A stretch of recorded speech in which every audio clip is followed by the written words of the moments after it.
You kind of suppress the desire. When you suppress your desire, it goes to the subconscious mind. So the subconscious mind has a lot of powers.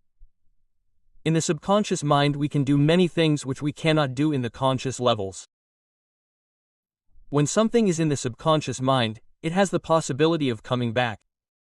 Simple example: you are sitting in the class. Someone is feeling like smoking.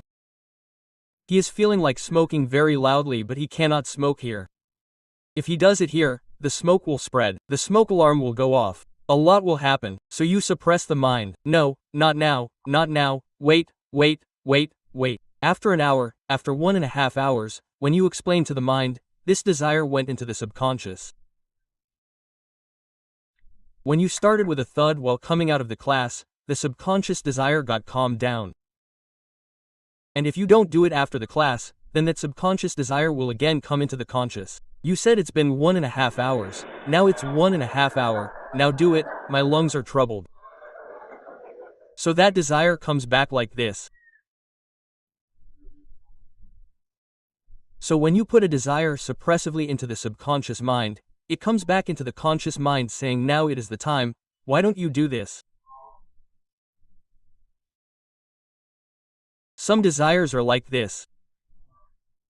Not only desires, some experiences are such that you can never express them. For example, suppose you feel good seeing your best friend's boyfriend. Suppose for a second. And the thought comes in your mind that I wish this had not happened. It can come in anyone's mind. But she is your best friend. Right now you cannot tell her why are you here.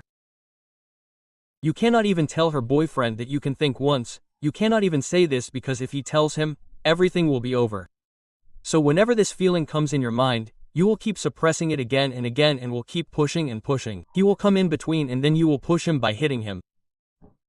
While trying to move away, the poor fellow got suppressed and went here. Now he has gone into the unconscious. There is no way back from the unconscious. According to Sigmund Freud, there is a gate here. There is a guard sitting here. The gatekeeper himself has a list of the objects sent to the unconscious. And when someone comes out from inside, his face matches the list. The match drives me back. So if anything from the unconscious comes into the conscious, it comes with a changed face.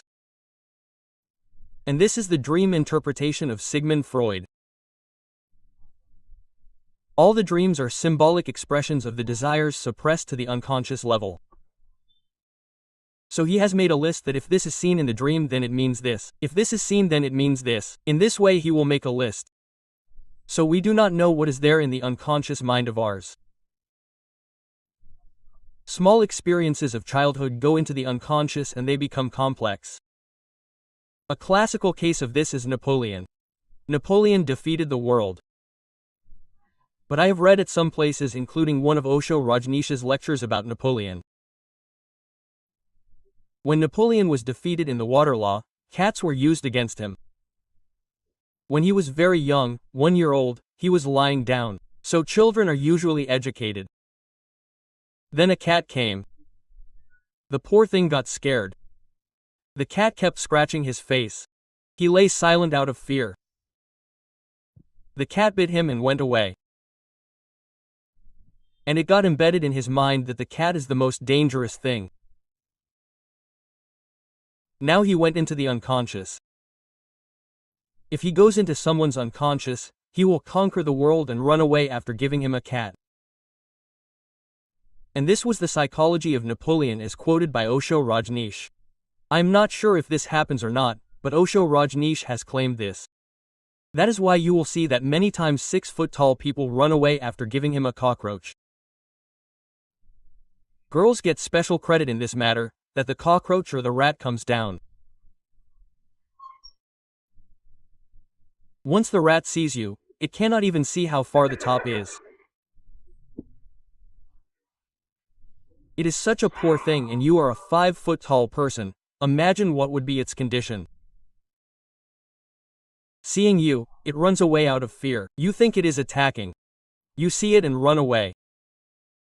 And in that, by mistake, it climbs on your foot or you climb on its foot. So both of you are going crazy at this time. That how can this be unconscious? Okay,